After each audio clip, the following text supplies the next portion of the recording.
right, I'm playing another one, and I put out a Seek ad in the pool where I'm offering to play black as I wanted to practice black openings today. And in the first game in the set, we were able to get an interesting four pawns attack where our opponent played an early c5, which was a novelty which gives away the first move advantage immediately. So that was kind of an interesting game. Take a look at that one if you like the Alekhine stuff. I know I do. It's definitely something that's still in my repertoire. I play it less now than I did when I was very active back about 10 years ago. But it's definitely still there. It's hanging around. I definitely like to use it against lower rated players from time to time. But I haven't quite decided on my full repertoire in return to tournament play. Kind of difficult for me to say what exactly I'm going to play. I have a number of different lines in mind, as it's taking a really long time with this series to get the first game.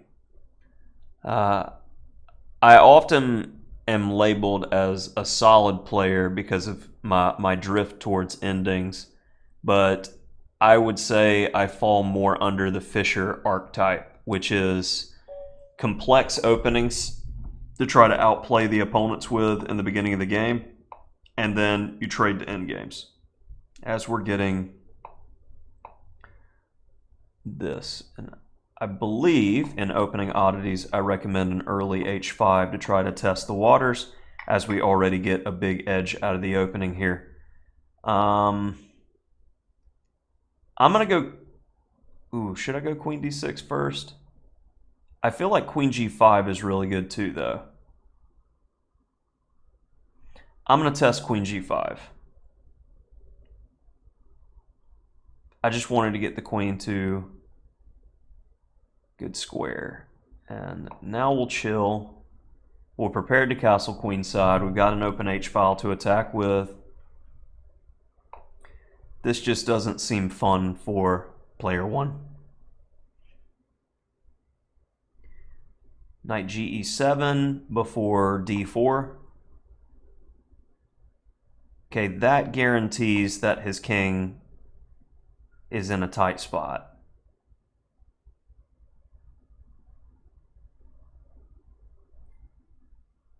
And I'm gonna go there. I feel like f5 is coming.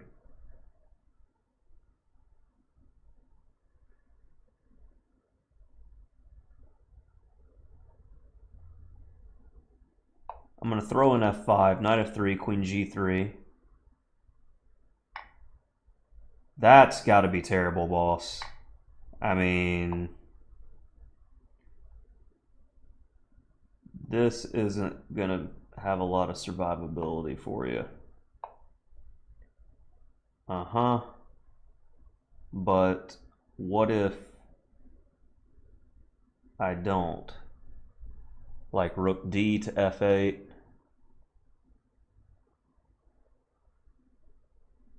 Alright, I'm just going to go queen f6. Big threats. And that doesn't handle all of them, does it?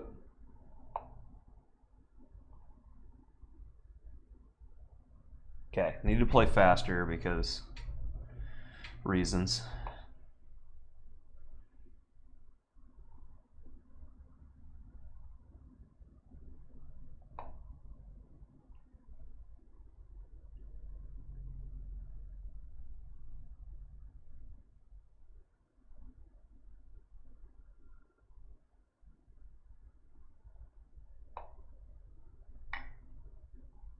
Yeah.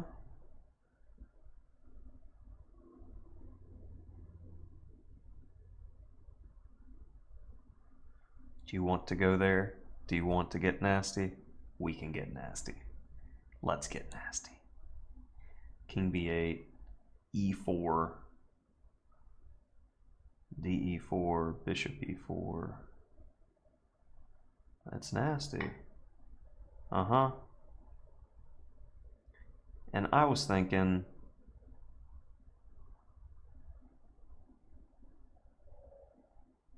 instead of doubling down, I'm just going to come back.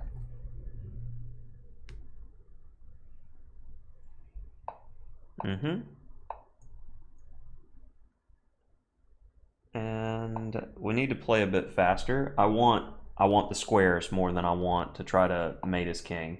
His king's in a weird spot, but I know that I can get some good play going about the position this way. Okay, and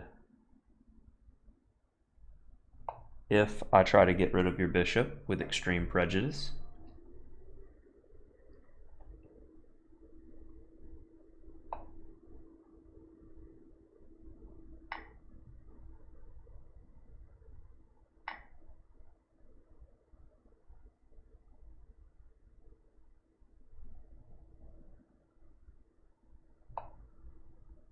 looks good.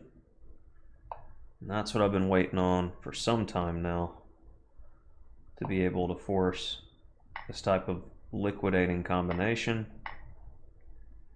And now we should have a pretty trivial win if I don't flag myself by talking too much.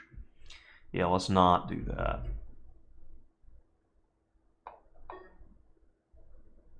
C6 secures the d-pawn, then I've got some flexibility again. He doesn't. Okay, get rid of him.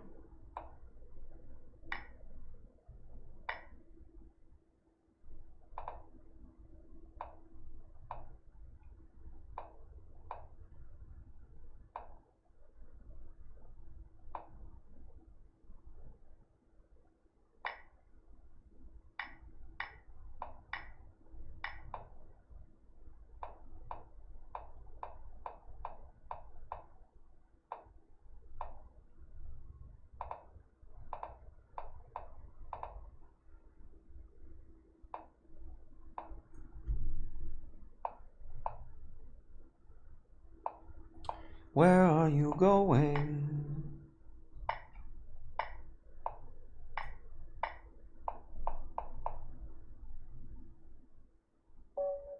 Oh, we're about to show the speed.